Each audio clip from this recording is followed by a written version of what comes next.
Hello student, welcome back to our channel chemistry NEET guide. তো hello alkane hello অ্যাডিনে আমাদের কিন্তু 1 থেকে 75টা এমসিকিউ অলরেডি আলোচনা হয়ে গেছে। বাংলাতেও বেশ কিছু আছে, ইংরাজিতেও কিছু আছে, যার ভিডিওর প্লেলিস্টটা আমি এই ভিডিও ডেসক্রিপশান বক্সে দিয়ে দিলাম। যারা আজকে এই ভিডিওটা প্রথম দেখছো তারা অবশ্যই ওই ভিডিওগুলো দেখে নিও। তোমাদের সেমিস্টার 3 জেই বা নিট এক্সাম অবশ্যই ভালো হবে।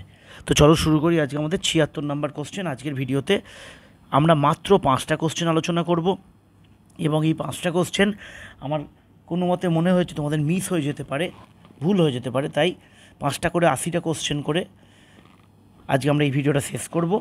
তো চলো শুরু করা যাক 76-এর কোশ্চেনটা। দেখো 76-এর কোশ্চেনে আছে PHBr এমজি, এখানে তৈরি হচ্ছে গ্রিগনার রিয়েজেন্ট, অর্থাৎ গ্রিগনার বিকারক তৈরি হচ্ছে। বলছে সলভেন্ট হিসেবে আমরা কি ইউজ করব। মনে রাখবে গ্রিগনার বিকারকে তোমরা জানো এটা, কিন্তু পরীক্ষায় মিস হয়ে যেতে পারে। আমরা বিকারক হিসেবে এই সলভেন্ট হিসেবে, দ্রাবক হিসেবে আমরা কিন্তু সব সময় ইথার ব্যবহার করি। কেন করি? কারণ বাকিগুলো আমরা করতে পারবো না। কেন পারবো না? দেখো, যদি আমরা ইথানল ব্যবহার করি, ইথানল মানে কি C2H5OH, তাহলে ধরো গ্রিগনারটা তৈরি হলো, PHMgBr ধরো তৈরি হলো, কিন্তু এ কি করবে? এই গ্রিগনারটা কিন্তু এই যে ইলেকট্রোনেগেটিভ পরমাণুর সঙ্গে হাইড্রোজেন আছে, তাই গ্রিগনার কিন্তু এর সাথে ফার্দার বিক্রিয়া করে এ কিন্তু PHH অর্থাৎ বেঞ্জিন তৈরি করে দেবে, অর্থাৎ বিক্রিয়া হয়ে যাবে। এটা এর সাথেও হবে, এর সাথেও হবে, অ্যাসিডের সাথে হবে, কিন্তু ইথারের সাথে কিন্তু এই চান্সটা নেই। তাই এখানে ইথারটা আমার রাইট অ্যান্সার। যে ইথারই থাকুক সেটা কিন্তু উত্তর হবে। আদার্সগুলোর দিকে তুমি তাকিয়েও দেখবে না। এখানে ইথেন দেওয়াটাও উচিত হয়নি, ইথেনও যাই হোক হাইড্রোকার্বন, তো ইথারই আমরা ইউজ করব। ইথার ছাড়া অন্য কোনো কিছু সলভেন্ট হিসেবে আমরা এখানে ইউজ করছি না। নেক্সটটা দেখো ভার্জের বিক্রিয়ার কোশ্চেন, কিন্তু না দেওয়ার চান্স বেশি থাকলেও 11-এ আছে, কিন্তু দিতেও পারে, তাই এটা মিস হয়ে যেতে পারে বলে এটাও আমি তোমাদের দেখিয়ে দিচ্ছি। দেখো বলেছে 1 bromo 3 chloro cyclobutane, 1 bromo 3 chloro cyclobutane. তো সাইক্লোবিউটেনের 1-এ বলেছে ব্রোমো আছে, 3-তে বলেছে ক্লোরো আছে, এটা সাইক্লোবিউটেন। তো এখানে একটু মডিফাই করে আমরা লিখছি। এর সাথে কী ট্রিট করা হচ্ছে? এর সাথে ট্রিট করা হচ্ছে Na in presence of ether, Na শুষ্ক ইথার বা Na ড্রাই ইথার বা Na ইথার দেওয়া হচ্ছে। ঠিক আছে, আমরা জানি ভার্জের বিক্রিয়া রিয়েজেন্ট হচ্ছে Na ইথার, শুষ্ক ইথার বা ড্রাই ইথার। তো এখানে একটাই মলিকুলের মধ্যে দেখো দুটো হ্যালোজেন আছে, তাই এখানে বিক্রিয়াটা একটু অন্যরকমভাবে হবে। ভালো কোশ্চেনটা খুবই।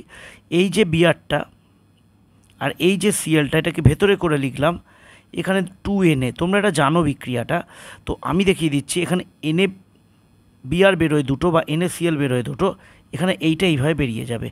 বেরিয়ে যাওয়ার ফলে এখানে একটা বন্ড তৈরি হয়ে যাবে, অর্থাৎ অপশান ডিটা এখানে রাইট অ্যান্সার। ভুল করো না, মনে রেখো।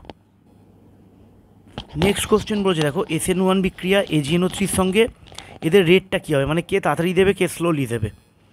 তো SN1 বিক্রিয়া মানেই আমাকে অবভিয়াসলি কার্বোক্যাটায়ন আঁকতে হবে। সিএলটা বার করে দিলাম 1 নম্বর থেকে, Cl মাইনাসটা বেরিয়ে গেল, এই কার্বোক্যাটায়নটা তৈরি হলো। এটা থেকে দেখো এই কার্বোক্যাটায়নটা তৈরি হলো, আর এটা থেকে দেখো এখানে 2টা মিস আছে, 2টা পড়েনি, যাই হোক। আচ্ছা, এখান থেকে দেখো 3 নম্বরটা থেকে এই কার্বোক্যাটায়নটা উৎপন্ন হলো। ঠিক আছে, এইবার কার্বোক্যাটায়নের স্টেবিলিটি যার বেশি হবে সে ভালো SN1 বিক্রিয়া দেবে। এখানে এই কার্বোক্যাটায়নটা খুব স্টেবল একটা কার্বোক্যাটায়ন, এই কার্বোক্যাটায়নটার নাম হচ্ছে সাইক্লোপ্রোপিনাইল ক্যাটায়ন।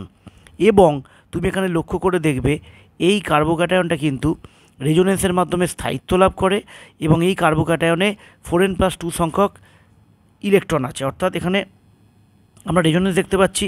এবং এখানে পাই ইলেকট্রনের সংখ্যা কটা? পাই ইলেকট্রন দুটো, কারণ এটা প্লাস, একে তো ধরবো না, দুটো পাই ইলেকট্রন।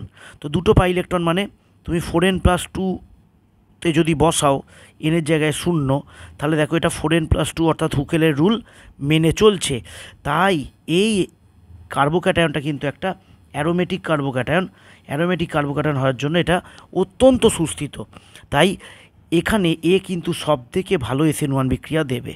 আচ্ছা, অপরদিকে আমরা যদি এই কার্বোক্যাটায়নটাকে একবার দেখি, এটার নাম সাইক্লোপেন্টাডাইইনাইল ক্যাটায়ন। সাইক্লোপেন্টাডাইইনাইল ক্যাটায়ন দেখে মনে হচ্ছে রেজোনেন্স করবে, সুস্থিত, কিন্তু এটা কিন্তু সুস্থিত নয়, কম সুস্থিত বা অস্থায়ী কার্বোক্যাটায়ন। কেন অস্থায়ী কার্বোক্যাটায়ন? কারণ এখানে রেজোনেন্স হচ্ছে কিন্তু এখানে পাই ইলেকট্রনের সংখ্যা কতগুলো? এই বন্ডে দুটো, এই বন্ডে দুটো, তাহলে চারটে পাই ইলেকট্রন মানে ও কি রুল মেনে চলছে? ও রুল মেনে চলছে ফোরেন। ফোরেন মানে কি?